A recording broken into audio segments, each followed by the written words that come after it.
Hi everybody, hope you're doing well wherever you are in the world. I'm dealing with the COVID-19 lockdown. And today I wanted to talk to you about something I find really interesting and relating how we communicate in our organizations to something that's called the Disaster Survivors Hierarchy of Needs.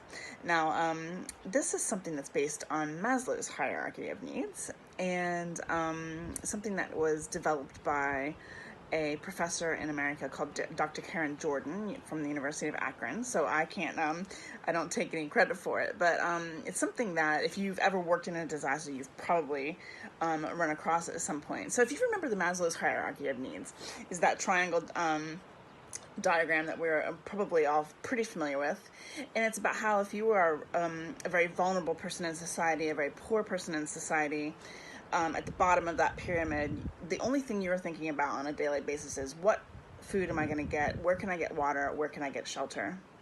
Whereas, as time goes on and hopefully you amass more wealth, people who are kind of higher up on the hierarchy of needs are able to be comfortable, they've got their needs satisfied, and so they're at the top of that pyramid, and they're able to give back to society, they're able to live their purpose and think about that sort of thing in life rather than being at the bottom of the pyramid and just sustaining themselves. So the disaster survivors hierarchy of needs is based on that pyramid, and it's basically saying, think about if you're in a major earthquake, or if your home and community is ravaged by a flood or a hurricane. In hours after that would happen, you'd be thinking about, where am I going to sleep tonight? How can I get some water? How am I going to get some food? Are the stores even open? And you're going to slowly go through the different stages of disaster recovery. After you finally decide, where you're getting your food and water, then you'll start to think about, how am I going to keep my family safe? Are my extended family and friends safe? What do they need? And as you kind of work through those stages, you'll finally get to you'll have some stress about it all. And we might all be there at the moment with this COVID-19 situation. You might, stress can manifest itself in a lot of different ways. You might have anxiety. You might have some anger. You might be thinking, is the government doing enough about this? What is my community doing about this? What's my council doing about this? And you might be sad about it all too, especially if it's really hit your business. You might be going through some grief and loss.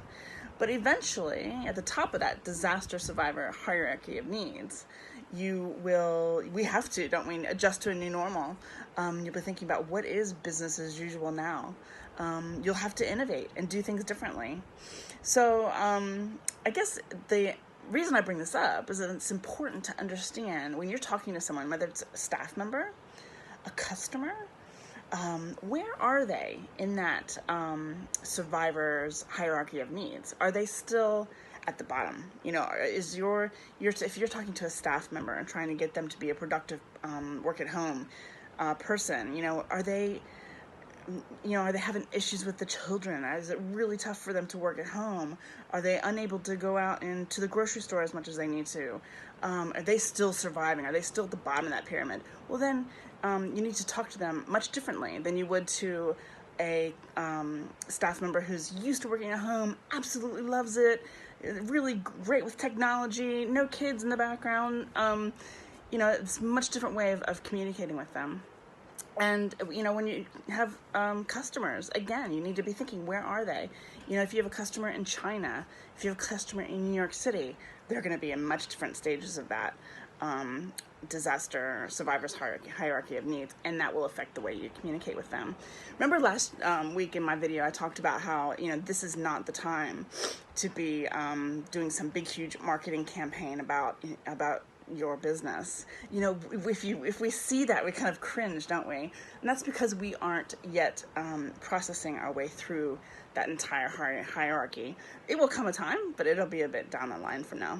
So anyway, I'll put a link to this hierarchy of needs and a little bit more information on our website, on the PR tips section of our website. So go have a look and let me know what you think. Thanks. Okay, see you next week. Bye.